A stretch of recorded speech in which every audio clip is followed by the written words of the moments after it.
ಕ್ರಿಸ್ತನಲ್ಲಿ ಪ್ರೀತಿಯಿಂದ ಕರೆಯಲ್ಪಟ್ಟಂತಹ ಎಲ್ಲ ನನ್ನ ಸಹೋದರ ಸಹೋದರಿಯರಿಗೆ ಯೇಸು ಕ್ರಿಸ್ತ ನಾಮದ ಮುಖಾಂತರ ವಂದಿಸುತ್ತಾ ಡಿಸೆಂಬರ್ 31ಕ್ಕೆ ನೇಮಕವಾದ ರಾತ್ರಿಯ ಗೀತೆ.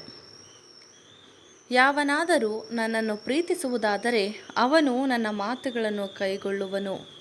ನನ್ನ ತಂದೆಯು ಅವನನ್ನು ಪ್ರೀತಿಸುವನು.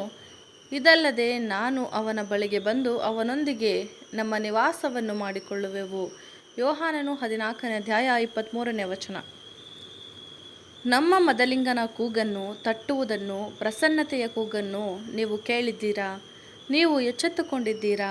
ನೀವು ಕ್ರಿಸ್ತನ ನೀತಿಯ ವಸ್ತ್ರವನ್ನು ಉಡುಪಿನಂತೆ ಧರಿಸಿಕೊಂಡಿರುವುದನ್ನು ನೋಡುತ್ತಿದ್ದೀರಾ. ಕರ್ತನ ಮಾರ್ಗದರ್ಶನದ ಅಡಿಯಲ್ಲಿ ಕಳಂಕ, ಸುಕ್ಕು ಇಂಥದ್ದು ಯಾವುದೂ ಇಲ್ಲದ ಹಾಗೆ ಅದನ್ನು ನೋಡಿಕೊಳ್ಳಿರಿ ಹಾಗೂ ಒಬ್ಬರಿಗೊಬ್ಬರು ಸಹಾಯ ಮಾಡಿರಿ. ಮತ್ತು ಆ ದಿನವು ಸಮೀಪಿಸುತ್ತಾ ಬರುತ್ತದೆ ಎಂದು ನೀವು ನೋಡುತ್ತಿರುವುದರಿಂದ ಇದನ್ನು ಮತ್ತಷ್ಟು ಮಾಡಿರಿ. ಮತ್ತು ಕುರಿಮರಿಯಾದಾತನ ಹೆಂಡತಿಯು ತನ್ನನ್ನು ಸಿದ್ಧಿ ಮಾಡಿಕೊಂಡಿದ್ದಾಳೆ ಎಂದು ಬರೆದಿರುವುದನ್ನು ಕುರಿತು ನೆನಪಿನಲ್ಲಿಡೋಣ ಎಂಬುದೇ.